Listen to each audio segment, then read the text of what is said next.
Cambridge Sketches by Frank Preston Stearns. One bright morning in April, 1865, Hawthorne's son and the writer were coming forth together from the further doorway of Stoughton Hall at Harvard College, when, as the last reverberations of the prayer bell were sounding, a classmate called to us across the yard, "General Lee has surrendered." There was a busy hum of voices where the three converging lines of students met in front of Appleton Chapel, and when we entered the building there was President Hill seated in the recess between the two pulpits, and old Dr. Peabody at his desk, with his face beaming like that of a saint in an old religious painting. His prayer was exceptionally fervid and serious. He asked a blessing on the American people, on all those who had suffered from the war, on the government of the United States, and on our defeated enemies. When the short service had ended, Dr. Hill came forward and said, "It is not fitting that any college tasks or exercises should take place until another sun has arisen after this glorious morning. Let us all celebrate this fortunate event." On leaving the chapel we found that Flavius Josephus Cook, afterwards Reverend Joseph Cook of the Monday lectureship, had collected the members of the Christian Brethren about him, and they were all singing a hymn of thanksgiving in a very vigorous manner. There were some, however, who recollected on their way to breakfast the sad procession that had passed through the college yard 6 months before the military funeral of James Russell Lowell's nephews, killed in General Sheridan's victory at Cedar Run. There were no recent graduates of Harvard more universally beloved than Charles and James Lowell, and none of whom better things were expected. To Lowell himself, who had no other children, except a daughter, they were almost like his own sons, and the ode he wrote on this occasion touches a depth of pathos not to be met with elsewhere in his poetry. There was not at that time another family in Cambridge or Boston which contained two such bright intellects, two such fine characters. It did not seem right that they should both have left their mother, who was bereaved already by a faithless husband, to fight the battles of their country, however much they were needed for this. Even in the most despotic period of European history the only son of a widow was exempt from conscription. Then to lose them both in a single day. Mrs. Lowell became the saint of Quincy Street, and none were so hardened or self-absorbed as not to do her reverence. But now the terrible past was eclipsed by the joy and pride of victory. The great heroic struggle was over, young men could look forward to the practice of peaceable professions, and old men had no longer to think of the exhausting drain upon their resources. Fond mothers could now count upon the survival of their sons, and young wives no longer feared to become widows in a night. Everywhere there was joy and exhilaration. To many it was the happiest day they had ever known. President Hill was seen holding a long and earnest conversation with the gases on the path towards his house. The professors threw aside their contemplated work. Every man went to drink a glass of wine with his best friend, and to discuss the fortunes of the Republic. The ball players set off for the Delta, where Memorial Hall now stands, to organize a full match game. The billiard experts started a tournament on Mr. Lyon's new tables, and the rowing men set off for a 3 hours pull down Boston Harbor. Others collected in groups and discussed the future of their country with the natural precocity of youthful minds. "Here," said a Boston cousin of the two young Lowells, to a pink-faced, sandy-haired ball player, "you are opposed to capital punishment, do you think Jeff Davis ought to be hung?" "Just at present," replied the latter, "I am more in favor of suspending Jeff Davis than of suspending the law," an opinion that was greeted with laughter and applause. The general sentiment of the crowd was in favor of permitting General Lee to retire in peace to private life, but in regard to the President of the Southern Confederacy the feeling was more vindictive. We can now consider it fortunate that no such retaliatory measures were taken by the government. Much better that Jefferson Davis, and his Confederates in the secession movement, should have lived to witness every day the consequences of that gigantic blunder. The fact that they adopted a name for their newly organized nation which did not differ essentially from the one which they had discarded, that their form of government, with its constitution and laws, differed so slightly from those of the United States, is sufficient to indicate that their separation was not to be permanent, and that it only required the abolition of slavery to bring the southern states back to their former position in the Union. If men and nations did what was for their true interests, this would be a different world. Asterisk, asterisk, asterisk, asterisk, asterisk. At that time the college proper consisted of 3 recitation buildings, and 4 or 5 dormitories, besides Appleton Chapel, and little old Holden Chapel of the 17th century, which still remains the best architecture on the grounds. The buildings were mostly old, plain, and homely, and the rooms of the students simply furnished. In every class there were 12 or 15 dandies, who dressed in somewhat above the height of the fashion, but they served to make the place more picturesque and were not so likely to be mischievous as some of the rougher country boys. It was a time of plain, sensible living. To hire a man to make fires in winter, and black the boots, was considered a great luxury. A majority of the students blacked their own boots, although they found this very disagreeable. The college pump was a venerable institution, a leveler of all distinctions, and many a pleasant conversation took place about its wooden trough. No student thought of owning an equipage, and a Russell or a Longworth would as soon have hired a sedan chair as a horse and buggy, when he might have gone on foot. Good pedestrianism was the pride of the Harvard student, and an honest, wholesome pride it was. There was also some good running. Both Julian Hawthorne and Thomas W. Ward ran to Concord, a distance of 16 miles, without stopping, I believe, by the way. William Blakey, the stroke of the university crew, walked to New York during the Thanksgiving recess 6 days in all. The undergraduates had not yet become acquainted with tennis, the most delightful of light exercises, and football had not yet been regulated according to the rules of rugby and harrow. The last of the pernicious football fights between sophomores and freshmen took place in September 1863, and commenced in quite a sanguinary manner. A sophomore named Wright knocked over Ellis, the captain of the freshman side, without reason or provocation, and was himself immediately laid prostrate by a red-headed Scotch boy named Roderick D.H. Yuko, who seemed to have come to college for the purpose, for he soon afterwards disappeared and was never seen there again. With the help of Coe and a few similar spirits, the freshmen won the game. It was the first of President Hill's reforms to abolish this brutal and unseemly custom. The New York game of baseball, which has since assumed such mammoth proportions, was first introduced in our colleges by Wright and Flagg, of the class of '66, and the first game, which the Cambridge ladies attended, was played on the Delta in May of that year with the Tri-Mountain Club of Boston. Flagg was the finest catcher in New England at that time, and, although he was never chosen captain, he was the most skillful manager of the game. It was he who invented the double play, which can sometimes be accomplished by muffing a flycatch between the bases. He caught without mask or gloves and was several times wounded by the ball. Let us retrace the steps of time and take a look at the old Delta on a bright June evening, when the shadows of the elms are lengthening across the grass. There are from 50 to 100 students, and perhaps 3 or 4 professors, watching the Harvard 9 practice in preparation for its match with the formidable Lowell 9 of Boston. Who is that slender youth at second base with the long nose and good-humored twinkle in his eye who never allows a ball to pass by him? Will he ever become the dean of the Harvard Law School? And that tall, olive-complexioned fellow in the outfield, 6 feet 2 in his ball shoes, who would suppose that he is destined to go to Congress and serve his country as minister to Spain. There is another dark-eyed youth leaning against the fence and watching the ball as it passes to and fro. Is he destined to become governor of Massachusetts? And that sturdy-looking first baseman, will he enter the ministry and preach sermons in Appleton Chapel? These young men all live quiet, sensible lives, and trouble themselves little concerning class honors and secret societies. If they have a characteristic in common, it is that they always keep their mental balance and never go to extremes, but neither they nor others have any suspicion of their several destinies. Could they return and fill their former places on the ground, how strangely they would feel. But the ground itself is gone, their youth is gone, and the honors that have come to them seem less important than the welfare of their families and kindred.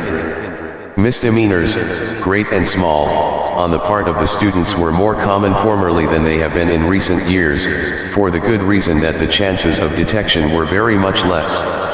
Some of the practical jokes were of a much too serious character. The college Bible was abstracted from the chapel and sent to Yale, the communion wine was stolen, a paper bombshell was exploded behind a curtain in the Greek recitation room, and Professor Pierce discovered one morning that all his blackboards had been painted white. All the copies of Cook's Chemical Physics suddenly disappeared one afternoon, and next morning the best scholars in the junior class were obliged to say, "Not prepared." A society called the Met FAC was chiefly responsible for these performances, but so secret was it in its membership and proceedings that neither the college faculty nor the great majority of the students really knew whether there was such a society in existence or not. A judge of the United States Circuit Court, who had belonged to it in his time, was not aware that his own son was a member of it. Some of the members of this society turned out well, and others badly, but generally an inclination for such high pranks shows a levity of nature that bodes ill for the future. A college class is a wonderful study in human nature, from the time it enters until its members have arrived at 40 or 50 years of age. There was one young man at Harvard in those days who was so evidently marked out by destiny for a great public career that when he was elected to Congress in 1876 his classmates were only surprised because it seemed so natural that this should happen. Another was of so depraved a character that it seemed as if he was intended to illustrate the bad boy in a Sunday school book. He was so untrustworthy that very soon no one was willing to associate with him.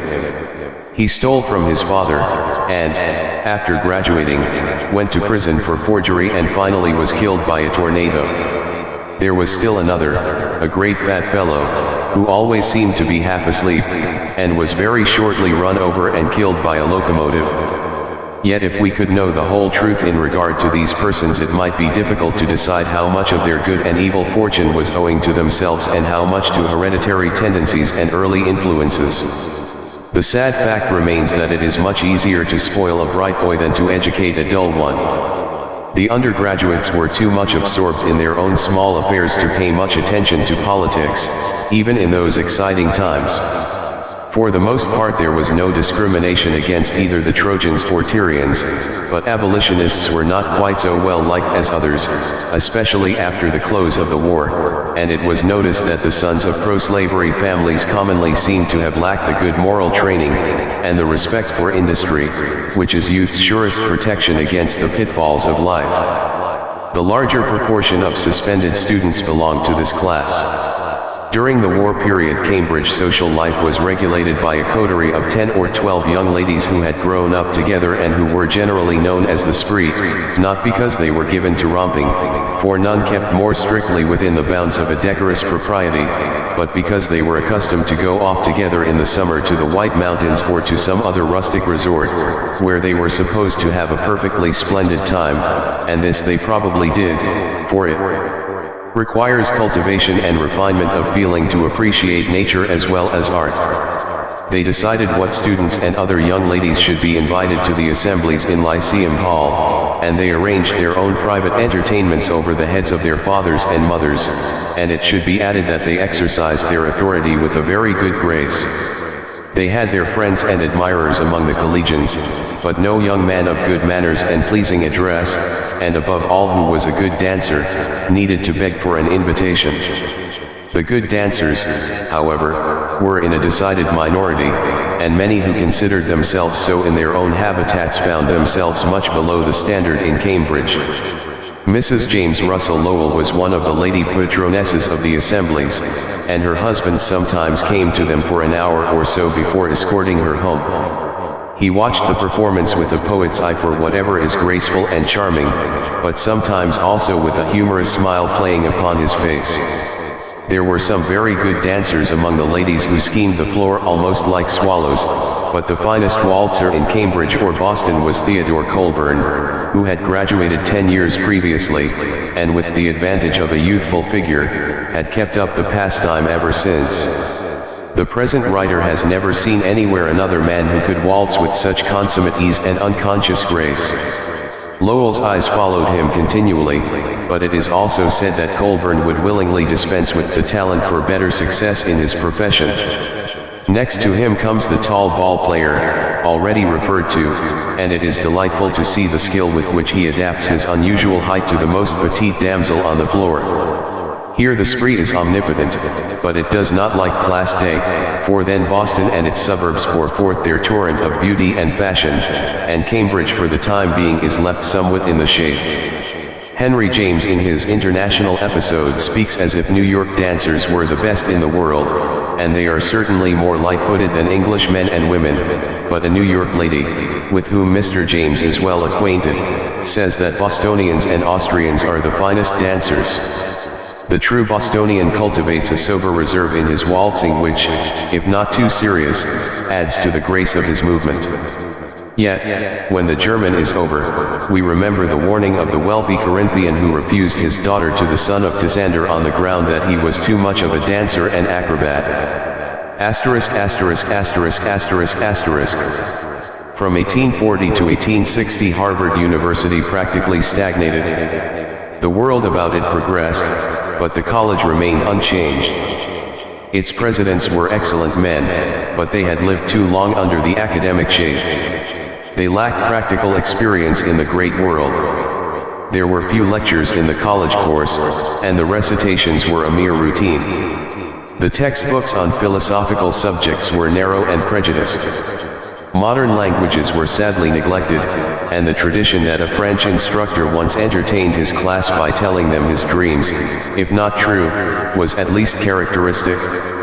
The sons of wealthy Bostonians were accustomed to brag that they had gone through college without doing any real studying. To the college faculty, politics only meant the success of Webster and the Great Whig Party. The anti-slavery agitation was considered inconvenient and therefore prejudicial. During the struggle for free institutions in Kansas, the president of Harvard College undertook to debate the question in a public meeting, but he displayed such lamentable ignorance that he was soon obliged to retire in confusion. The war for the Union, however, waked up the slumbering university, as it did all other institutions and persons. Reverend Thomas Hill was chosen president in 1861, and was the first anti-slavery president of the college since Josiah Quincy, and this of itself indicated that he was in accord with the times, had not set his face obstinately against them. He was not so practical a man as President Quincy, but he was one of the best scholars in America. His administration has not been looked upon as a success, but he served to break the ice and to open the way for future navigation. He accepted the position with definite ideas of reform, but he lacked skill in the adaptation of means to ends. He was determined to show no favoritism to wealth and social position, and he went perhaps too far in the opposite direction. One day when the workmen were digging the cellar of Gray's Hall, President Hill threw off his coat, seized a shovel, and used it vigorously for half an hour or more. This was intended as an example to teach the students the dignity of labor, but they did not understand it so. At the faculty meetings he carried informality of manner to an excess. He depended too much on personal influence, which, as George Washington said formerly, cannot become government. He wrote letters to the sophomores exhorting them not to haze the freshmen, and, as a consequence, the freshmen were hazed more severely than ever. Then he suspended the sophomores in a wholesale manner, many of them for slight offenses. However, he stopped the football fights, and made the examinations much more strict than they had been previously. He endeavored to inculcate the true spirit of scholarship among the students, not to study for rank but from a genuine love of the subject. The opposition that his reforms excited made him unpopular, and freshmen came to college so prejudiced against him that all his kindness and goodwill were wasted upon them. "There goes the greatest man in this country," said a fashionable Boston youth, one day in the spring of 1866. It was Louis Agassiz returning from a call on President Hill. Such a statement shows that the speaker belonged to a class of people called Tories, in 1776, and who might properly be called so still. As a matter of fact, Agassiz had long since passed the meridian of his reputation, and his sun was now not far from setting. He had returned from his expedition to South America with a valuable collection of fishes and other scientific materials, but his theory of glaciers, which he went there to substantiate, had not been proven. Darwin's Origin of Species had already swept his nicely constructed plans of original types into the fire of feudal speculation. Yet Agassiz was a great man in his way, and his importance was universally recognized. He had given a vigorous and much-needed impetus to the study of geology in America, and as a compendium of all the different branches of natural history there was nobody like him. In his lifelong single-minded devotion to science he had few equals and no superiors. He cared not for money except so far as it helped the advancement of his studies. For many years Madame Agassiz taught a select school for young ladies, to which Emerson, among others, sent his daughters, in order to provide funds for her husband to carry on his work. It is to be feared that the Commonwealth of Massachusetts was rather stingy to him. Edward Everett once made an eloquent address in his behalf to the legislature, but it had no effect. Louis Napoleon's munificent offers could not induce him to return to Paris, for he believed that more important work was to be done in the New World, which, by the way, he considered the oldest portion of the globe. In height and figure Agassiz was so much like Dr. Hill that when the two were together this was very noticeable.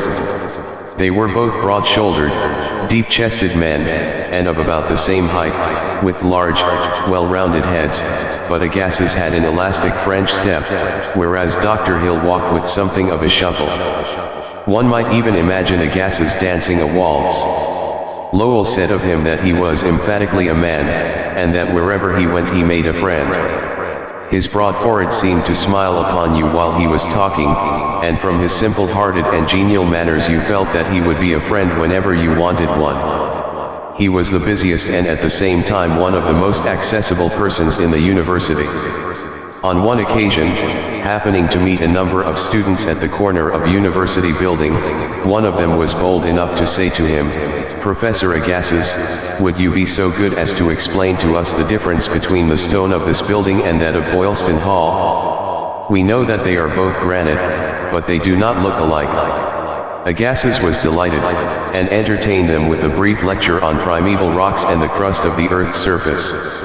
He told them that Boylston Hall was made of cyanide, that most of the stone called granite in New England was cyanide, and if they wanted to see genuine granite they should go to the tops of the White Mountains. Then looking at his watch he said, I see I am late. Good day, my friends, and I hope we shall all meet again." So off he went, leaving each of his hearers with the embryonic germ of a scientific interest in his mind. Longfellow tells in his diary how Agassiz came to him when his health broke down and wept. "I cannot work any longer," he said, and when he could not work he was miserable. The trouble that afflicted him was congestion of the base of the brain, a disorder that is not caused so frequently by overwork as by mental emotion. His cure by Dr. Edward H. Clark, by the use of bromides and the application of ice, was considered a remarkable one at the time, but 5 years later the disorder returned again and cost him his life. He believed that the Laurentian Mountains, north of the St. Lawrence River, was the first land which showed itself above the waste of waters with which the earth was originally surmounted. Perhaps the most picturesque figure on the college grounds was the old Greek professor, Evangelinus Apostolides Sophocles, a genuine importation from Athens, whom the more imaginative sort of people like to believe was descended from the Greek poet Sophocles of the Periclean age. He was much too honest himself to give countenance to this rumor, and if you inquired of him concerning it, he would say that he should like very well to believe it, and it was not impossible, although there were no surnames in ancient Greece before the time of Constantine, he had not found any evidence in favor of it. He was a short, thick-set man with a large head and white Medusa-like hair, but such an eye as his was never seen in an Anglo-Saxon face. It reminded you at once of Byron's Corsair, and suggested contingencies such as find no place in quiet, law-abiding New England, the possibility of sudden and terrible concentration. His clothing had been long since out of fashion, and he always wore a faded cloth cap, such as no student would dare to put on. He lived like a hermit in number 3 Holworthy, where he prepared his own meals rather than encounter strange faces at a boarding house table. Once he invited the president of the college to supper, and the president went, not without some misgivings as to what his entertainment might be. He found, however, a simple but well-served repast, including a French roll and a cup of black coffee with the grounds in it. The coffee loosened Sophocles' usually reticent tongue, and after that, as the president himself expressed it, they had a delightful conversation. Everybody respected Sophocles in spite of his eccentric mode of life, and the freshmen were as much afraid of him as if he had been the Minotaur of Crete. The reason for his economy did not become apparent until after his death. When he first came to the university, he made friends with a gentleman in Cambridge to whom he was much attached, but who, at the time we write of, had long since been dead. It was to support the daughters of his friend, who would have otherwise been obliged to earn their own living, that he saved his money, and in his will he left them a competency of $50,000 or more. On one occasion a freshman was sent to him to receive a private admonition for writing profane language on a settee, but the freshman denied the accusation. Sophocles' eyes twinkled. "Did you not," said he, "write the letters DAMN? "No," said the boy, laughing, "it must have been somebody else." Sophocles laughed and said he would report the case back to the college faculty. A few days later he stopped the youth in the college yard and, merely saying, "I have had your private admonition revoked," passed on. Professor Sophocles was right. If the freshman had tried to deceive him he would not have laughed but looked grave. The morning in April, 1861, after President Lincoln had issued his call for 75,000 troops, a Harvard senior mentioned it to Sophocles, who said to him, "What can the government accomplish with 75,000 soldiers? It is going to take 500,000 of men to suppress this rebellion." He was a good instructor in his way, but dry and methodical. Professor Goodwin's recitations were much more interesting. Sophocles did not credit the tradition of Homer's wandering about blind and poor to recite his 2 great epics. He believed that Homer was a prince, or even a king, like the psalmist David, and asserted that this could be proved or at least rendered probable by internal evidence. This much is morally certain, that if Homer became blind it must have been after middle life. To describe ancient battle scenes so vividly he must have taken part in them, and his knowledge of anatomy is very remarkable. He does not make such mistakes in that line as bringing Desdemona to life after she has been smothered. How can we do justice to such a great-hearted man as Dr. Andrew P. Peabody? He was not intended by nature for a revolutionary character, and in that sense he was unsuited, like Everett, for the time in which he lived. If he had been chosen president of the university after the resignation of Dr. Hill, as George S. Hillard and other prominent graduates desired, the great broadening and liberalizing of the university, which has taken place since, would have been deferred for the next 15 years. He had little sympathy with the anti-slavery movement, and was decidedly opposed to the religious liberalism of his time, but Dr. Peabody's interest lay in the salvation of human souls, and in this direction he had no equal. He felt a personal regard in every human being with whom he was acquainted, and this seemed more important to him than abstract schemes for the improvement of the race in general. He was a man of peace and wished all others to be at peace. The confusion and irritation that accompanies reform was most disagreeable to him. Many a Harvard student who trembled on the brink of an abyss, far from home and left to his own devices, afterwards looked back to Dr. Peabody's helping hand as to the hand of a beneficent providence held out to save him from destruction, and those whom he was unable to save thought of him no less gratefully. In the autumn of 1864, a strange sort of student joined the sophomore class. He soon proved that he was one of the best scholars in it, but to judge from his recitations it was long since he had been to school or received any regular instruction. He lived chiefly on bread and milk, and seemed not to have learned how to take exercise. It is feared that he suffered much from loneliness in that busy hive, where everyone has so many small affairs of his own to attend to. Just before the annual examinations he was seized with brain fever and died.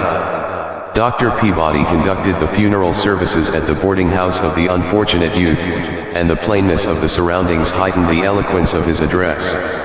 His prayer on that occasion was so much above the average character of his religious discourses that it seemed to come from a secret fountain of the man's nature, which could only be drawn upon for great occasions.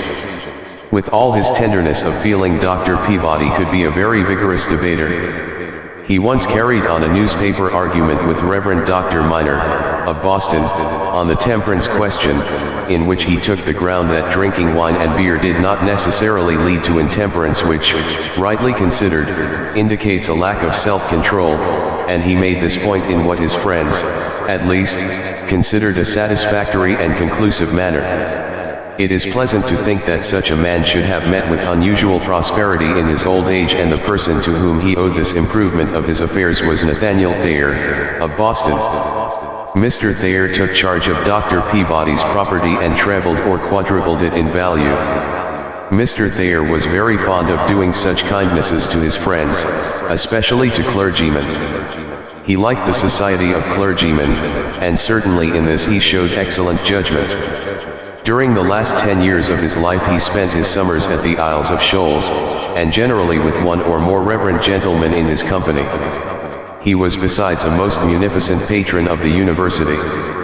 He provided the means for Agassiz to go on his expedition to South America, and in conjunction with Dr. Hill re-established commons for the students, a reform, as he once stated, as advantageous to their morals as to their purses. He afterwards built the dormitory which is known by his name. He was so kind-hearted, that he was said to have given up banking because he was not hard-hearted enough for the profession. After his death his family received letters upon letters from persons of whom they had never heard, but who wished to express their gratitude for his generosity. Professor Benjamin Peirce, the mathematician, was rather an awe-inspiring figure as he strolled through the college grounds, recognizing few and speaking to none, apparently oblivious to everything except the internal life which he led in the functions of curves and celestial mechanics. He was a fine-looking man, with his ashen gray hair and beard, his wide brow and features more than usually regular. When he was observed conversing with President Hill, the fine scholars shook their heads wisely as if something remarkable was taking place. The president had said in one of his addresses to the freshmen that it would require a whole generation to utilize Professor Peirce's discoveries in algebra, and I believe, at last accounts, they have not been utilized yet. He would often be seen in the horse cars making figures on scraps of paper, which he carried with him for the purpose, oblivious as ever to what was taking place about him. To have a head like old Benny Peirce has become a proverb in Boston and Cambridge. Neither did he lack independence of character. In his later years he not unfrequently attended the meetings of the Radical Club, or Chestnut Street Club, at Mrs. John T. Sargent's, in Boston, a place looked upon with pious horror by good Dr. Peabody, and equally discredited by the young positivists whom President Eliot had introduced in the college faculty. His remarks on such occasions were fresh, original, and very interesting, and once he brought down the house with laughter and applause by explaining the mental process which prevented him from appreciating a joke until after all others had done so. This naive confession made his audience like him. It is a curious genealogical fact that Professor Peirce had a son named after him who would seem to have been born in mirth, to have lived in comedy, and died in a jest. He was a college Yorick who produced roars of laughter in the Dickey and Hasty Pudding clubs. Another son, called affectionately by the students Jimmy Mills, was also noted for his wit, and much respected as an admirable instructor. Dr. Holmes says, in Parson Tyrrell's Legacy, "Know old Cambridge? Hope you do. Born there? Don't say so. I was too. Born in a house with a gambrel roof. Standing still, if you must have proof. Asterisk asterisk asterisk asterisk asterisk. Nicest place that ever was seen. Colleges red and common green. Sidewalks brownish with trees between. This describes Cambridge as it was 40 years since. In spite of its timid conservatism and rather dunnish society, as Professor Child termed it, it was one of the pleasantest places to live in on this side the Atlantic. It was a community of a refined and elegant industry, in which everyone had a definite work to do, and seemed to be exactly fitted to his or her place, not without some great figures, to give it exceptional interest. There was peace and repose under the academic shade, and the obliviousness of its inhabitants to the outside world only rendered this more restful. How changed is it now? The old Holmes house has been long since pulled down to make way for the new law school building.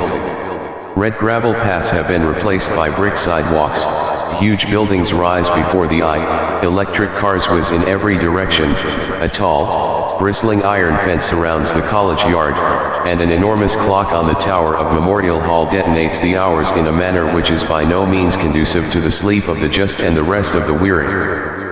The elderly graduate, returning to the dreamland of his youth, finds that it has actually become a dreamland and still exists only in his imagination. The university has broadened and extended itself wonderfully under the present management, but the simple classic charm of the olden time is gone forever. Francis J. Child.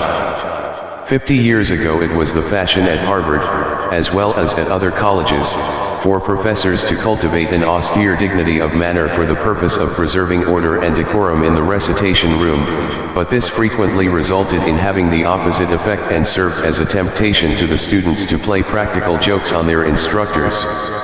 The habitual dryness of the college exercises in Latin, Greek, and mathematics became still more wearisome from the manner in which these were conducted.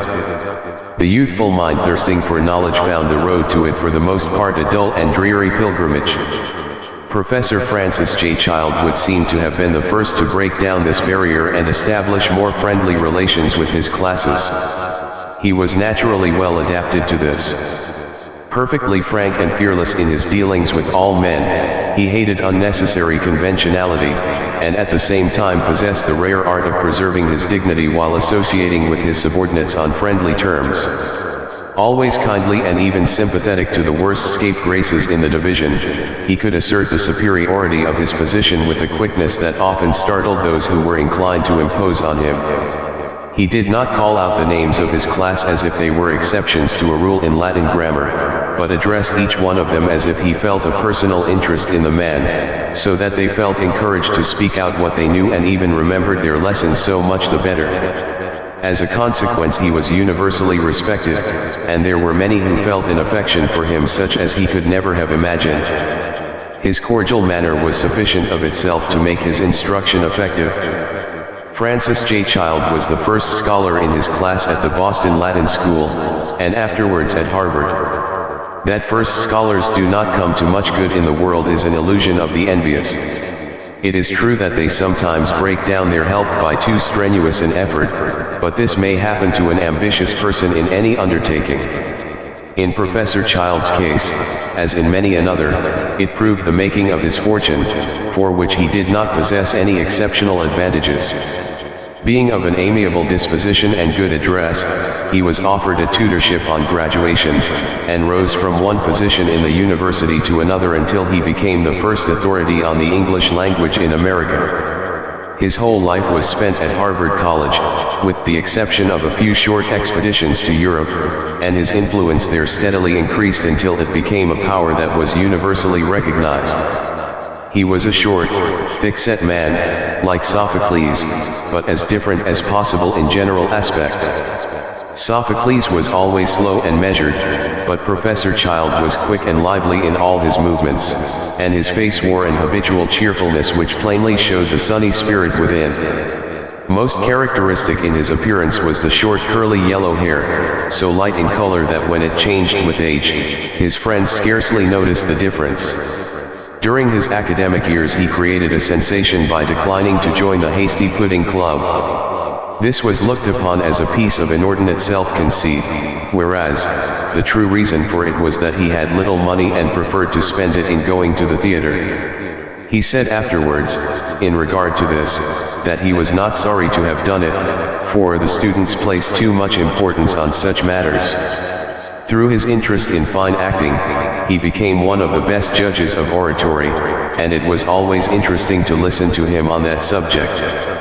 He considered Wendell Phillips the perfection of form and delivery, and sometimes very brilliant, but much too rash in his statements. Everett was also good, but lacked warmth and earnestness. Choate was purely a legal pleader, and outside of the courtroom not very effective. He thought Webster one of the greatest of orators, fully equal to Cicero, but they both lacked the poetical element. Sumner's sentences were florid and his delivery rather mechanical, but he made a strong impression owing to the evident purity of his motives. The general public, however, had become suspicious of oratory, so that it was no longer as serviceable as formerly. After all, he would say, the main point for a speaker is to have a good cause. Then, if he is thoroughly in earnest, we enjoy hearing him. He once illustrated his subject by the story of a Union general who tried to rally the fugitives at Pittsburgh Landing, and said, waving his sword in the air, in the name of the Declaration of Independence, I command, I exhort you, etc., while a private soldier leaning against a tree, with a quid of tobacco in his mouth, remarked, that man can make a good speech, but showed no intentions of moving. This summary, however, gives no adequate idea of the brightness of Professor Child's conversation. He was an animated talker, full of wit and originality. When the classes at Harvard were smaller than at present, he would arrange them in University Hall for declamation, so as to cover as much space as possible. They did not understand this until he said, now we have a larger audience, if not more numerous, and this placed everyone in the best of humor. Besides his regular college duties, Professor Child had three distinct interests to which he devoted himself in leisure hours with all the energy of an ardent nature. The first of these, editing a complete edition of the Old English Ballads, was the labor of his life, and with it his name will always be associated, for it is a work that can neither be superseded nor excelled. He was the first to arouse English scholars to the importance of this, as may be read in the dedication of a partial edition taken from the Percy manuscripts and published in London in 1861. He recognized in them the true foundation of the finest literature of the modern world, and he considered them so much the better from the fact that they were not composed to be printed, but to be recited or sung. Matthew Arnold wrote in a letter from America, after lecturing at Taunton, I came to Boston with Professor Child of Harvard, a very pleasant man, who is a great authority on ballad poetry, very warm praise, considering the source whence it came. Late in life Professor Child edited separate versions in modern English of some curious old ballads, and sent them as Christmas presents to his friends. It is not surprising that he should have been interested as well in the rude songs of the British sailors, which he heard on crossing the ocean. He was mightily amused at their simple refrain. Haul in the bowline, long-tailed bowline. Haul in the bowline, kitty, oh, my darling. That rude couplet, he said, contains all the original elements of poetry.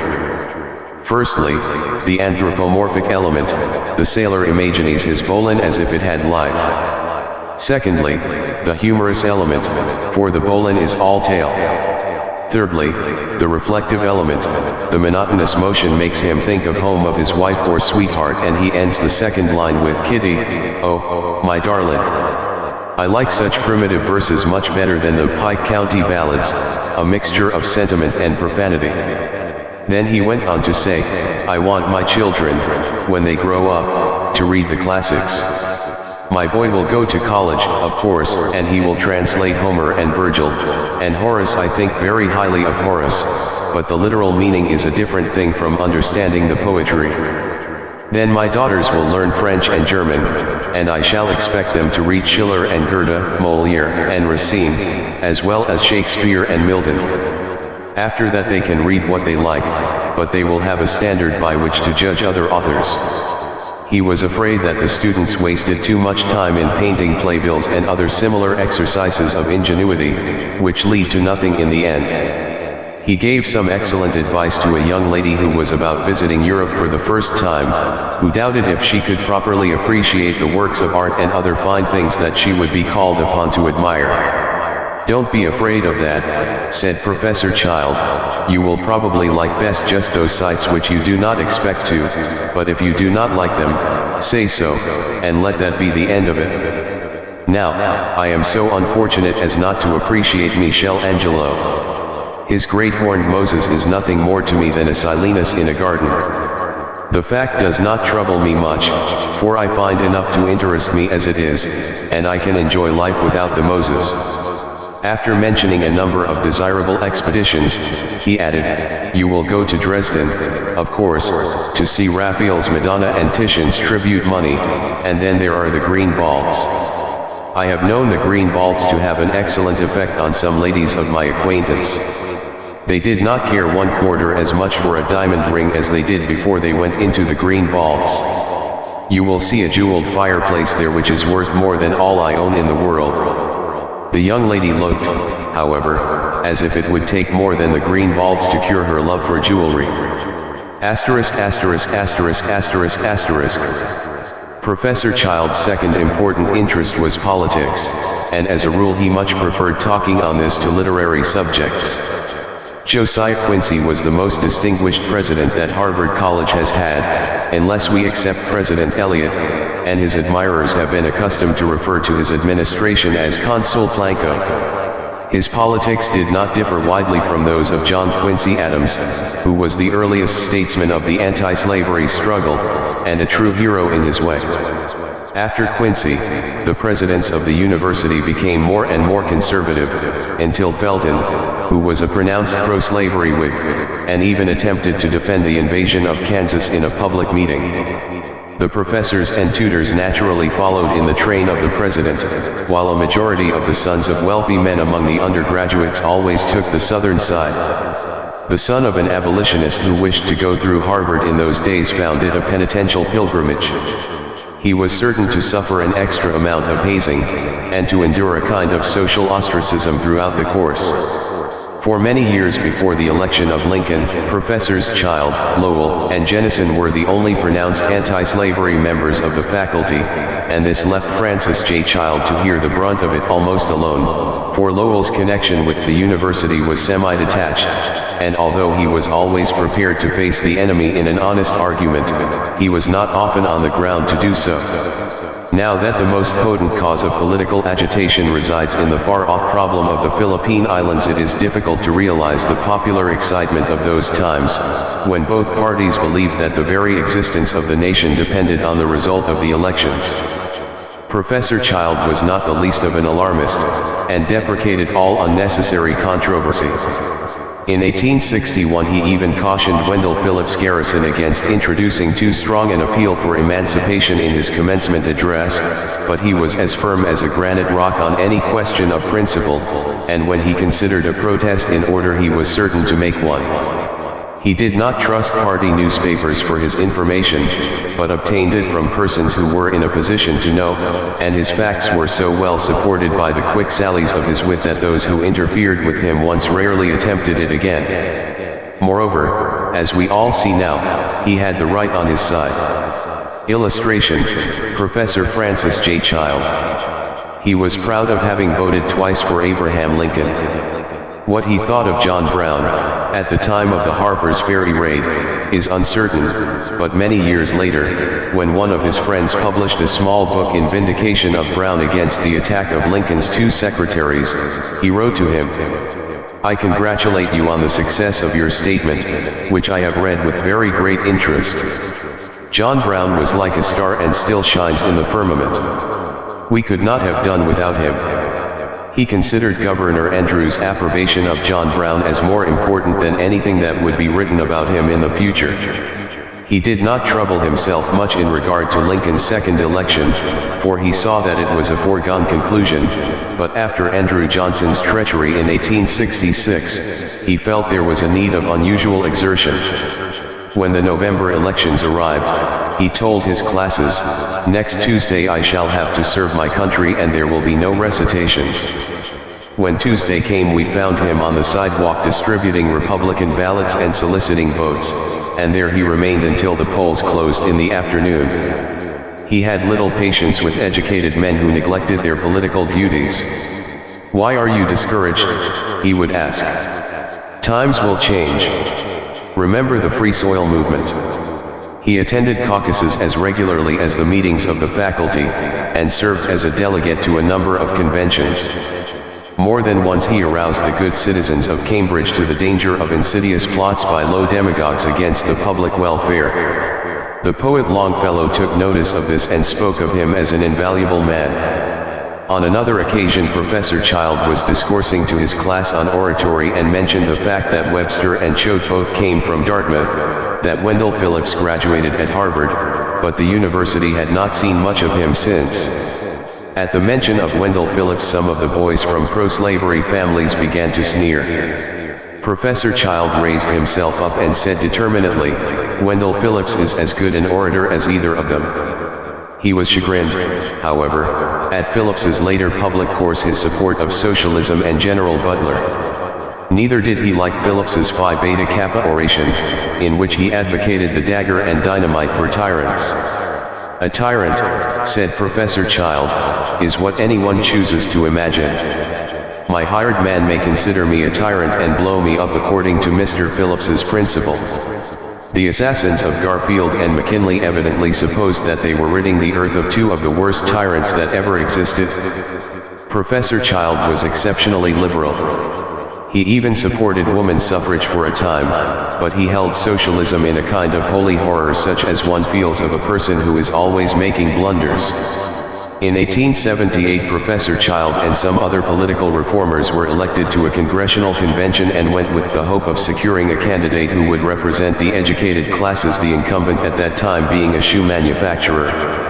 They argued and worked hard all day, but without success. Late in the afternoon the shoe manufacturer, a worthy man but very ignorant, who afterwards became governor of the state, was renominated, and when it was proposed to make the nomination unanimous, Professor Child called out such an emphatic no that it seemed to shake the whole assembly.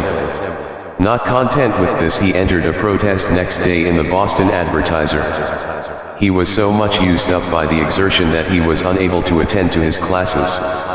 Some years later he enjoyed the satisfaction of seeing his candidate, Theodore Lyman, nominated and elected. Emerson once delivered a lecture in Boston on university life in which he made the rather bold statement that in the course of 20 years the rank list is likely to become inverted.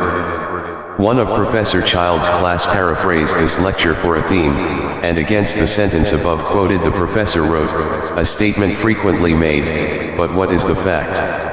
I do not think he liked Emerson quite so well after this, and he can hardly be blamed for feeling so. It was not only a disparagement of good scholarship but like a personal slight upon himself. That Emerson graduated near the foot of his class ought not to prove that an idle college life is a sign of genius. Professor Child talked freely in regard to the meetings of the college faculty, for he believed that graduates had a right to know about them. He quoted some amusing anecdotes of a certain professor who led the opposition against President Eliot and praised the dignified manner with which Eliot regarded him. In 1879 he said one day, "We are in the halfway stage between a college and a university, and there is consequently great confusion. If we once became a university, pure and simple, all that would be over, but the difficulty is that the material which comes to us is so poor. I do not mean that the young men are lacking in intelligence, but the great majority of them do not brace themselves to the work. As Dr. Hedge says, the heart of the college is in the boating and ball playing and not in its studies." His third occupation and chief recreation was his rose garden.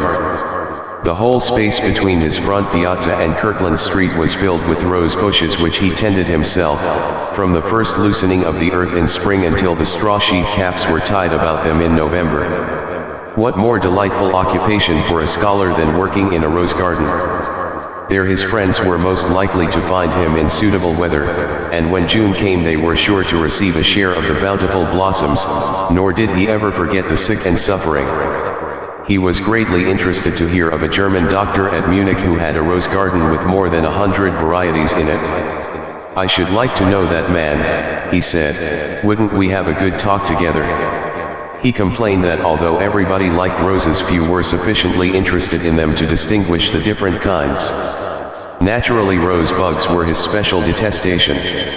"Saving your presence," he said to President Felton's daughter, "I will crush this insect," to which she aptly replied, "I certainly would not have my presence save him." When he heard of the buffalo bug, he exclaimed, "Are we going to have another pest to contend with?" I think it is a serious question whether the insect world is not going to get the better of us. After his painful death at the Massachusetts hospital in September 1896, the president and fellows of the university voted to set apart Little Holden Chapel, the oldest building on the college grounds, and yet one of the most dignified, for an English library dedicated to the memory of Francis J. Child. Such an honor had never been decreed for president or professor before, and it gives him the distinction that we all feel he deserved.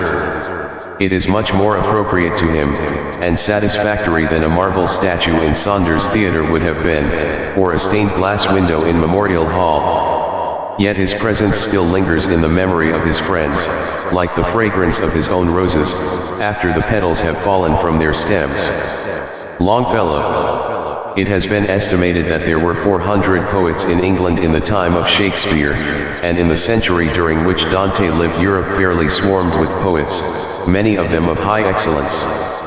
Frederick II of Germany and Richard I of England were both good poets, and were as proud of their verses as they were of their military exploits.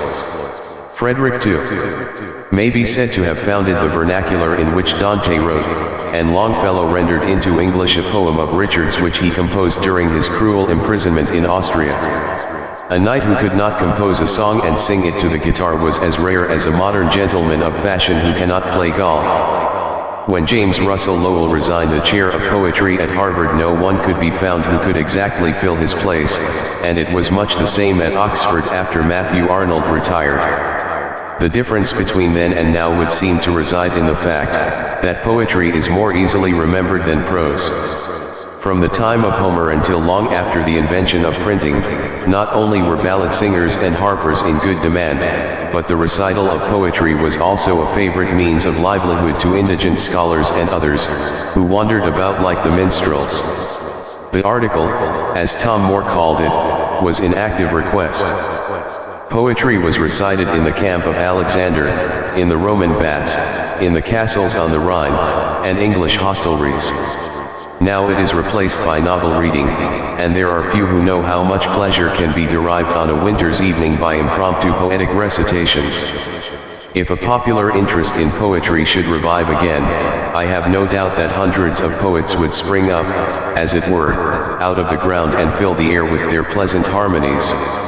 The editor of The Atlantic informed Professor Child that he had a whole barrelful of poetry in his house, much of it excellent, but that there was no use he could make of it.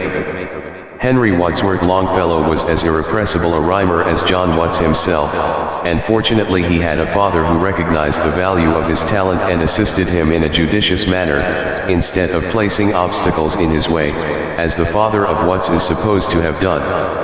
The account that Reverend Samuel Longfellow has given us of the youth of his brother is highly instructive, and ought to be of service to all young men who fancy they are destined by nature for a poetic career. He tells us how Henry published his first poem in the Portland Gazette, and how his boyish exultation was dashed with cold water the same evening by Judge, who said of it in his presence, "Stiff, remarkably stiff, and all the figures are borrowed." The Fight at Lovell's Pond would not have been a remarkable poem for a youth of 19, but it showed very good promise for the age at which it was written. Few boys at that age can write anything that will hang together as a poem. Young Longfellow was a better poet at 13 than his father's friend, the judge, was a critic. His verses were by no means stiff, but on the contrary showed indications of that natural grace and facility of expression for which he became afterwards distinguished. As for the originality of his comparisons, it is doubtful also if the judge could have proved his point on that question. They were original to Henry, if to nobody else. Fortunately for Henry, he was also a fine scholar. The following year saw him enter as a freshman at Bowdoin College, which was equal to entering Harvard at the age of 15. Look out for the youngest members of a college class. They may not distinguish themselves at the university, but they are the ones who, if they live, outstrip all others. But Longfellow did distinguish himself. In his junior year he composed 17 poems which were published, then and afterwards, in the United States Literary Gazette, where his name appeared beside that of William Cullen Bryant.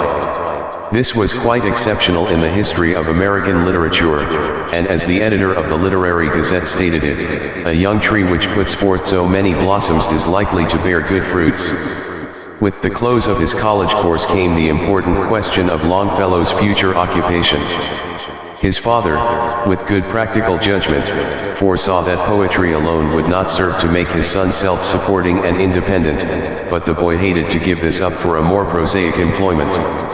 While the discussion was going on between them, the authorities of Bowdoin solved the problem for them both by offering young Longfellow a professorship of modern languages on condition that he would spend 2 years in Europe preparing himself for the position. He had graduated fourth in his class. Does not this prove the advantage of good scholarship? Was the rank list inverted in Longfellow's case? I think not. He had lived a virtuous and industrious life, not studying for rank or honor, but because he enjoyed doing what was right and fit for a young man to do, and now the reward had come to him, like the sun breaking through the clouds which seemed to obscure his future prospects. Still, there was a hard road before him. It is very pleasant to travel rapidly through foreign countries, seeing the best that is in them and to return home with a multitude of fresh impressions, but living and working a long time in another country seems too much like exile. The loneliness of the situation becomes a weary burden, and it is dangerous from its very loneliness. Many have died or lost their health under such conditions. In fact, Longfellow came near losing his life from Roman fever, and he wrote from Paris, "Here one can keep evil at a distance as well as elsewhere, though, to be sure, temptations are multiplied 1,000-fold if he is willing to enter into them." A young man's first experience in London or Paris is a dangerous sense of freedom, for all the customary restraints of his daily life have been removed. Mrs. Stowe says of her beautiful character, Eva St. Clair, that all bad influences rolled off from her like dew from a cabbage leaf, and it was the same with Longfellow throughout. He lived in France, Spain, Italy, and Germany, and then returned to Portland, the same true American as when he left there, without foreign ways or modes of thinking, and with no more than the slight aroma of a foreign air upon him. Longfellow and his whole family were natural cosmopolitans. There was nothing of the proverbial Yankee in their composition. Whittier was a Quaker by creed, but he was also much of a Yankee in style and manner. Emerson looked like a Yankee, and possessed the cool Yankee shrewdness. Lowell's Biglow Papers testify to the fundamental Yankee, but the Longfellows were endowed with a peculiar refinement and purity which seemed to distinguish them as much in Cambridge or London as it did in Portland, where there has always been a rather superior sort of society. It was like French refinement without being Gallic. No wonder that a famous poet should emanate from such a family. What we notice especially in the Longfellow letters during this European sojourn is the admonition of Henry's father, that German literature was more important than Italian, and the poet was always largely influenced by this afterwards, that Henry did not find Paris particularly attractive, and on the whole preferred the Spanish character to the French on account of its deeper undercurrents, that he did not seem to realize the danger that menaced him from Spanish brigands, in spite of the black crosses by the roadside, and that he was not vividly impressed by the famous works of art in the Louvre Gallery. He only notices that one of Correggio's figures resembles a young lady in Portland. Longfellow would seem to have been always the same in regard to his appreciation of art. When he was in Italy, in 1869, he visited all the picture galleries and evidently enjoyed doing so, but it was easy to see that his brother, Reverend Samuel Longfellow, felt a much livelier interest in the subject than he did, and injured frescoes or mutilated statues, like the torso of the Belvedere, were objects of aversion to him. Poets and musical composers see more with their ears than they do with their eyes. The single work of art that attracted him strongly at this time was a statue of Venus, by Canova, which he compares to the Venus de Medici, and his brother Samuel remarks that he was always more attracted by sculpture than painting. Canova was a genius very similar to Longfellow himself, as nearly as an Italian could be made to match an American, and he was then at the height of his reputation. In 1829 Longfellow returned to Portland and was immediately chosen a professor at Bowdoin College, where he remained for the next 7 years. When, in 1836, Professor Ticknor retired from his position as instructor of modern languages at Harvard, his place was offered to Longfellow and accepted. This brought him into the literary center of New England, and one of the first acquaintances he made there was Charles Sumner, who was lecturing before the Harvard Law School. The friendship between these two great men commenced at once and only ceased at Sumner's death in 1874, when Longfellow wrote one of the finest of his shorter poems in tribute to Sumner's memory. It was as poetic a friendship as that between Emerson and Carlyle, but whereas Emerson and Carlyle had differences of opinion, Sumner and Longfellow were always of one mind. When Sumner made his Faneuil Hall speech against the fugitive slave law, which was simply fighting revolution with revolution, and Harvard College and the whole of Cambridge turned against him, Longfellow stood firm, and it may be suspected that he had many an unpleasant discussion with his aristocratic acquaintances on this point. It was considered bad enough to support Garrison, but supporting Sumner was a great deal worse, for Sumner was an orator who wielded a power only inferior to Webster. Fortunately for Longfellow, his connection with the university ceased not long after Sumner's election to the Senate, and the unpleasantness of his position may have been the leading cause of his retirement. Sumner was the best friend Longfellow had, and perhaps the best that he could have had. There was Emerson, of course, and Longfellow was always on friendly terms with him, but Emerson had a habit of catechising his companions which some of them did not altogether like, and this may have been the case with Longfellow, for they never became very intimate. Sumner, on the contrary, had always a large stock of information to dispense, not only concerning American affairs but those of other nations, in which Longfellow never lost his interest. More important to him even than this is the fact that Sumner's statements were always to be trusted. It may be surmised that it was not so much similarity of opinion as the purity of their motives that brought the poet and statesman together. As soon as Sumner returned from Washington, in spring or summer, he would go out to call on Longfellow, and it was a pleasant sight to see them walking together on a June evening beneath the overarching elms of historic Brattle Street. They were a pair of majestic-looking men, and though Longfellow was nearly a head shorter than Sumner, his broad shoulders gave him an appearance of strength, as his capacious head and strong, finely cut features evidently denoted an exceptional intellect. He wore his hair poetically long, almost to his coat collar, and yet there was not the slightest air of the bohemian about him. They seemed to be oblivious of everything except their conversation, and if this could have been recorded it might prove to be as interesting as the poetry of the one and the orations of the other. They were evidently talking on great subjects, and the earnestness on Sumner's face was reflected on Longfellow's as in a mirror. Hawthorne was a classmate of Longfellow, and in the biography of the latter there are a number of letters from one to the other which are always friendly but never more than that on Hawthorne's side with one exception, where he thanks Longfellow for a complimentary review of Twice Told Tales in the North American. At that time the North American was considered an authority which could make or unmake an author's reputation, and Longfellow may be said to have opened the door for Hawthorne into the great world. Hawthorne's friendship for President Pierce proved an advantage to him financially, but it also became a barrier between him and the other literary men of his time. Of course he believed what his friend Pierce told him concerning public affairs, and when he found that his other friends had not the same faith in Pierce's veracity, he became more strongly a partisan of the pro-slavery cause on that account. Longfellow frankly admitted that he did not understand Hawthorne, and he did not believe that anyone at Bowdoin College understood him. He was the most secretive man that he ever knew, but so far as genius was concerned, he believed that Hawthorne would outlive every other writer of his time. He had the will of a great conqueror.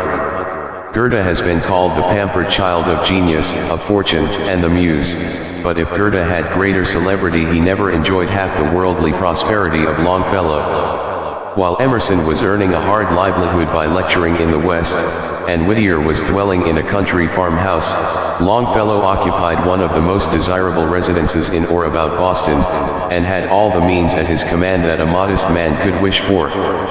The Craigie House was, and still remains, the finest residence in Cambridge, formerly the headquarters of Washington, and afterwards of the Muses.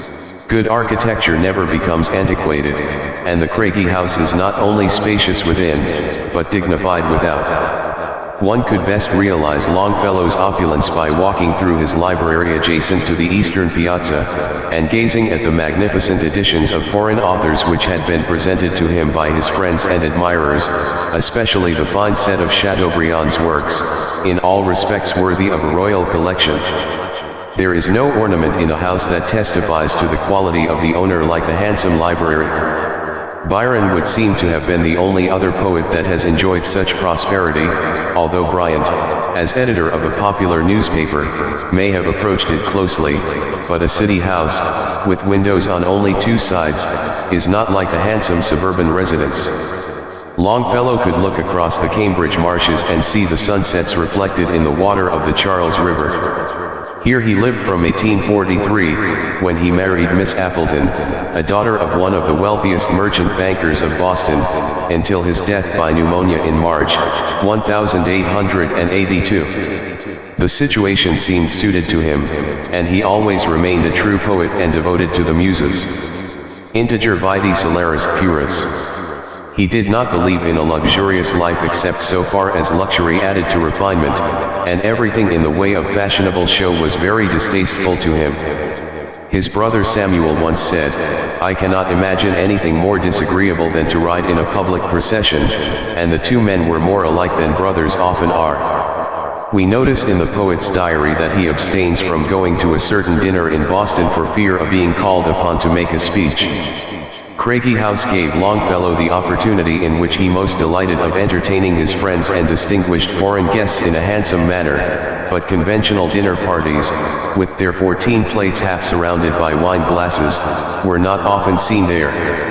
He much preferred a smaller number of guests with the larger freedom of discourse which accompanies a select gathering. Many such occasions are referred to in his diary as if he did not wish to forget them. He was the finest host and storyteller in the country. His genial courtesy was simply another expression of that mental grace which made his reputation as a poet, and his manner of reciting an incident, otherwise trivial, would give it the same additional quality as in his verses on Springfield Arsenal and the crooked Songo River, which without Longfellow would be little or nothing. Then his fund of information was what might be expected from a man who had lived in all the countries of Western Europe. He had humble and unfortunate friends whom he seemed to think as much of as though they were distinguished. He recognized fine traits of character, perhaps real greatness of character, in out-of-the-way places men whose chief happiness was their acquaintance with Longfellow. It was something much better than charity, and Professor Child spoke of it on the day of Emerson's funeral as the finest flower in the poet's wreath. Longfellow was one of the kindest friends that the Hungarian exiles found when they came to Boston in 1852. Longfellow helped Kossuth, subscribed to Kalapka's riding school, and entertained a number of them at his house. Afterwards, when one of the exiles set up a business in Hungarian wines, Longfellow made a large purchase of him, which he spoke of 20 years later with much satisfaction. He liked Tokay, and also the white wine of Capri, which he regretted could not be obtained in America. Those who supposed that Longfellow was easily imposed upon made a great mistake. He had the reputation among his publishers of understanding business affairs better than any author in New England, but he was almost too kind-hearted. Somewhere about 1859 a photographer made an excellent picture of his daughters. Indeed, it was a charming group, and the man begged Mr. Longfellow for permission to sell copies of it, as it would be of great advantage to him. Longfellow complied, and the consequence was that in 1861 could hardly open a photograph album anywhere without finding Longfellow's daughters in it. Then a vulgar story originated that the youngest daughter had only one arm, because her left arm was hidden behind her sister. It is to be hoped that Longfellow never heard of this, for if he did it must have caused him a good deal of pain, in return for his kindness, but that is what one gets. Fortunately the photographs have long since faded out. Much in the same line was his interest in the children of the poor. A ragged urchin seemed to attract him much more than one that was nicely dressed. Perhaps they seemed more poetic to him, and he could see more deeply into the joys and sorrows of their lives. Where the Episcopal Theological School now stands on Brattle Street, there was formerly a sort of tenement house, and one day, as we were taking a stroll before dinner, we noticed 3 small boys with dirty faces standing at the corner of the building, and just then one of them cried out, "Oh, see, here he comes." And immediately Longfellow appeared, leaving the gate of Craigie House. We passed him before he reached the children, but on looking back we saw that he had stopped to speak with them. They evidently knew him very well. It is remarkable how the impression should have been circulated that Longfellow was not much of a pedestrian. On the contrary, there was no one who was seen more frequently on the streets of Cambridge. He walked with a springy step and a very slight swing of the shoulders, which showed that he enjoyed it. He may not have walked such long distances as Hawthorne, or so rapidly as Dickens, but he was a good walker. His sister, Mrs. Greenleaf, built a memorial chapel in North Cambridge for the Episcopal Society there, and from this Longfellow formed the habit of walking in that direction by way of the Botanic Garden. Somewhere in the cross streets he became acquainted with 2 children, the son and daughter of a small shopkeeper. They, of course, told their mother about their white-haired acquaintance, and with the fate of Charlie Ross before her eyes, their mother warned them to keep out of his way. He might be a tramp, and tramps were dangerous. However, it was not long before the children met their white-haired friend again, and the boy asked him, "Are you a tramp? Mother thinks you're a tramp, and she wants to know what your name is." It may be presumed that Mr. Longfellow laughed heartily at this misconception, but he said, "I think I may call myself a tramp. I tramp a good deal, but you may tell your mother that my name is Henry W. Longfellow." He afterwards called on the mother in order to explain himself, and to congratulate her on having such fine children. When the Saturday Club, popularly known as the Atlantic Club, was organized, one of the first subjects of discussion that came up was the question of autographs. Emerson said that was the way in which he obtained his postage stamps, but Longfellow confessed that he had given away a large number of them. And so it continued to the end. "Why should I not do it?" he would say, "if it gives them pleasure." Emerson looked on such matters from the Stoical point of view as an encouragement to vanity, but he would have been more politic to have gratified his curious, or sentimental admirers, for every autograph he gave would have made a purchaser for his publishers. Harmony did not always prevail in the Saturday Club, for politics was the all-embracing subject in those days, and its members represented every shade of political opinion. Emerson, Longfellow, and Lowell were strongly anti-slavery, but they differed in regard to methods. Lowell was what was then called a Seward man, and differed with Emerson in regard to John Brown, and with Longfellow in regard to Sumner. Holmes was still more conservative, and Agassiz was a McClellan Democrat. William Hunt, the painter, believed that the war was caused by the ambition of the leading politicians in the North and South. Longfellow had the advantage of more direct information than the others, and enjoyed the continued successes of the Republican Party. In the spring of 1866 a number of Southerners came to Boston to borrow funds in order to rehabilitate their plantations, and were introduced at the Union League Club. Finding themselves there in a congenial element, they made speeches strongly tinged with secession doctrines. Sumner, of course, could not let this pass without making some protest against it, and for this he was his. The incident was everywhere talked of, and came under discussion at the next meeting of the Saturday Club. Otto Dressel, a German pianist, who had small reason for being there, said, it was not Mr. Sumner's politics but his bad manners that were his. Longfellow set his glass down with emphasis, and replied, if good manners could not say it, thank heaven bad manners did, and Lowell supported this with some pretty severe criticism of the Union League Club. In justice to the Union League Club, however, it ought to be said that there was applause as well as hisses for Sumner. Longfellow had a leonine face, but it was that of a very mild lion, one that had never learned the use of teeth and claws. Yet those who knew him felt that he could roar on occasion, if occasion required it. Once at Longfellow's own table the conversation chanced upon Goethe, and a gentleman present remarked that Goethe was in the habit of drinking 3 bottles of hock a day. Who said he did? Inquired the poet. It is in Lewis's biography, said the gentleman. I do not believe it, replied Longfellow, unless, he added with a laugh, they were very small bottles. A few days afterwards Professor William James remarked in regard to this incident that the story was quite incredible. In his youth Longfellow seems to have taken to guns and fishing rods more regularly than some boys do, but pity for his small victim soon induced him to relinquish the sport.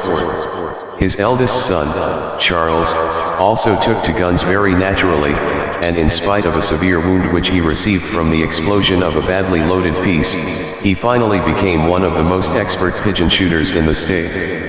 At the intercession of his father, who considered the game too cruel, he afterwards relinquished this for target shooting, in which he succeeded equally well. I was talking one day with him on this subject and remarked that I had recently shot 2 crows with my rifle. What did you do it for? Interposed his father, in a deprecatory tone. So I explained to him that crows were outside of the pale of the law, that they not only were a pest to the farmers but destroyed the eggs and young of singing birds. In fact, they were bold, black robbers, whose livery bade ken their evil deeds. This evidently interested him, and he finally said with a laugh, if that is the case, we will give you and Charlie a commission to exterminate them.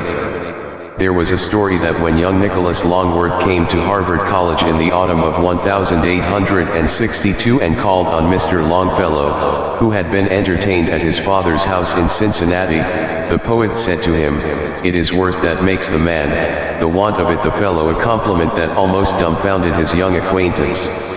It is certain that Longfellow addressed a poem to Mrs. Longworth which will be found in the collection of his minor poems, and in which he speaks of her as the Queen of the West in her garden dress, by the banks of the beautiful river.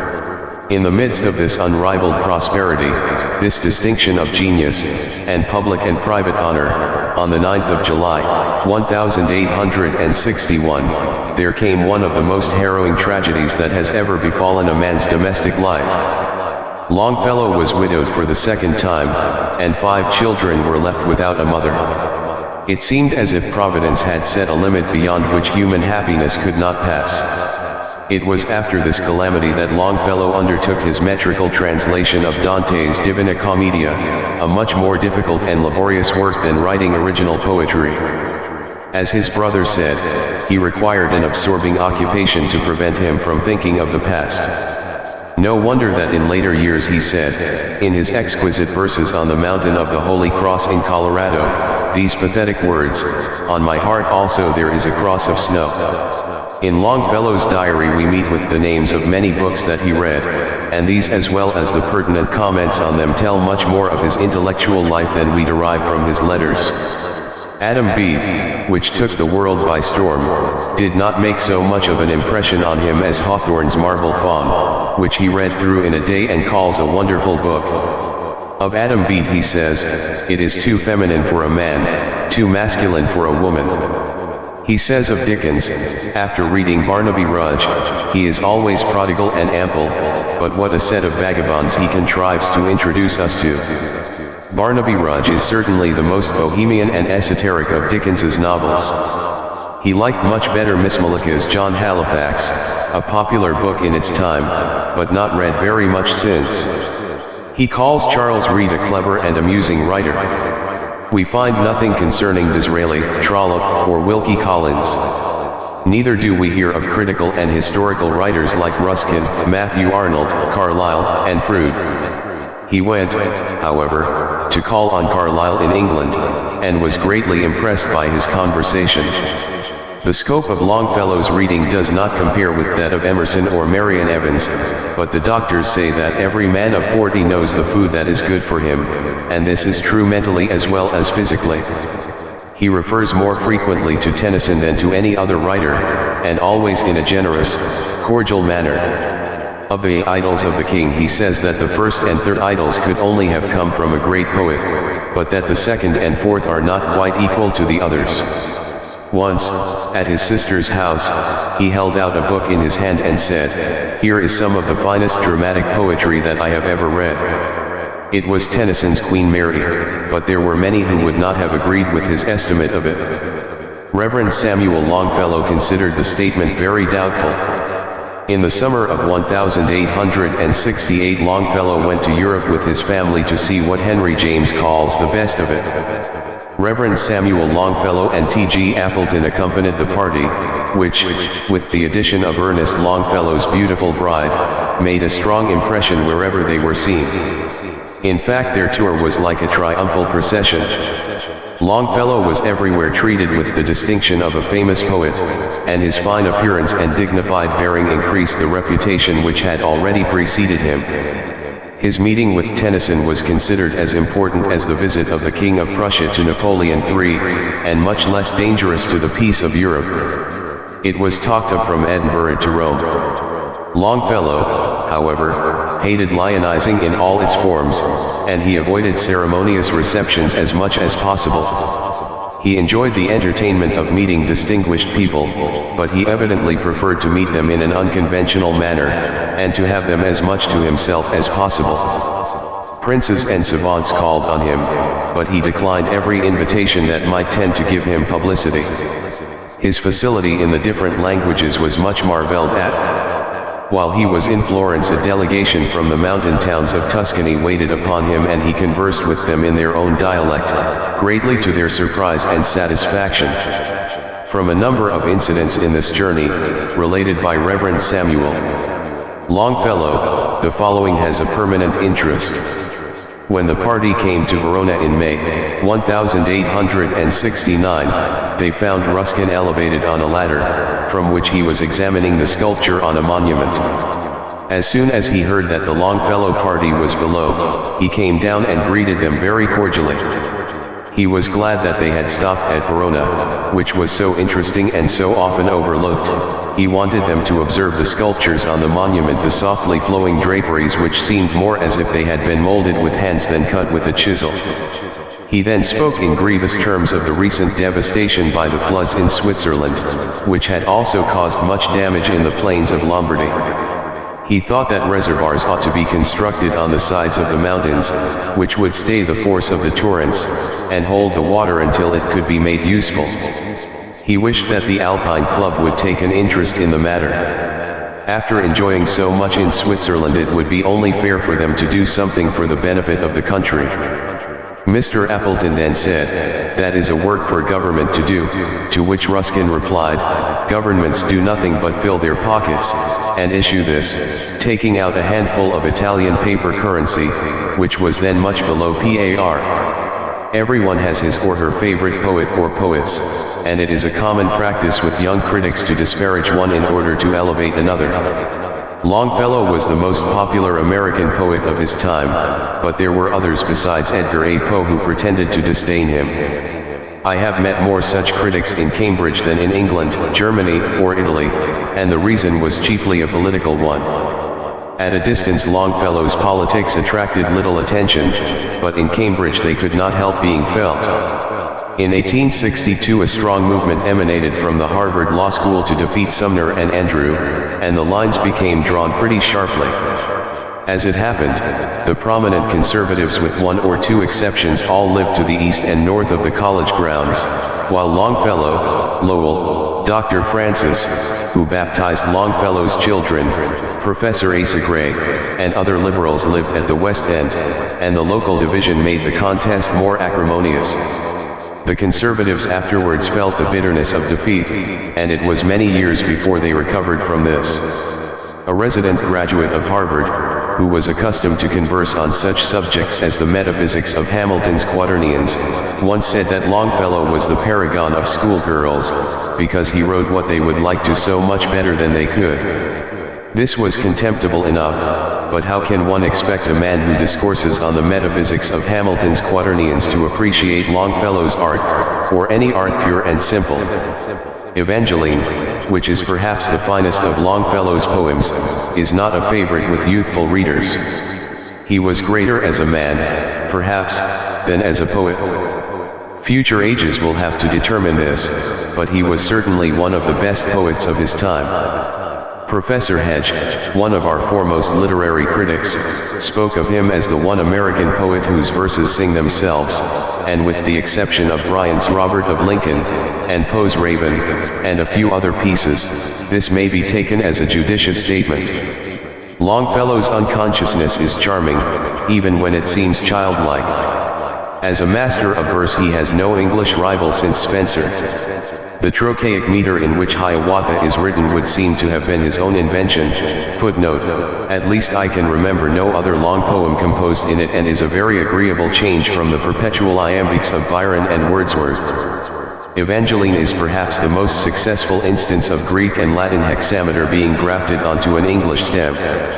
Matthew Arnold considered it too dactylic, but the lightness of its movement personifies the grace of the heroine herself. Lines like Virgil's Illi intercisi multis six brachia talant in numerum, versant tenaci forcipi massum, would not have been suited to the subject. It has often been said that Hiawatha does not represent the red man as he really is, and this is true. Neither does Tennyson represent the knights of King Arthur's court as they were in the 6th century AD. They are more like modern English gentlemen, and when we read the German Nibelungen we recognize this difference. Virgil's Aeneid does not belong to the period of the Trojan War, but this does not prevent the Aeneid from being very fine poetry. The American Indian is not without his poetic side, as is proved by the squaw who knelt down on a flowery Brussels carpet, and smoothing it with her hands, said, "Handsome, handsome, heaven no handsomer." There is true poetry in this, and so there is in the Indian cradle song. The poor little bee that lives in the tree. The poor little bee that lives in the tree has but one arrow in his quiver. Either of these incidents is sufficient to testify to Longfellow's Hiawatha. The best poetry is that which forces itself upon our memories, so that it becomes part of our life without the least effort of recollection. Such are Emerson's Problem, Whittier's Barber Frietchi, and Longfellow's Santa Filomena. Wiener a noble deed is wrought. Wiener is spoken a noble thought. Our hearts in glad surprise to higher levels rise. Those are fortunate in this life who feel the glad surprise of Longfellow. Hiawatha is equally universal in its application to modern life. The questions of the Indian boy and the replies of his nurse, the good Nokomis, are not confined to the life of the Aborigines. Every spirited boy is a Hiawatha, and in one form or another goes through the same experiences that Longfellow has represented with such consummate art in his American epic Idle.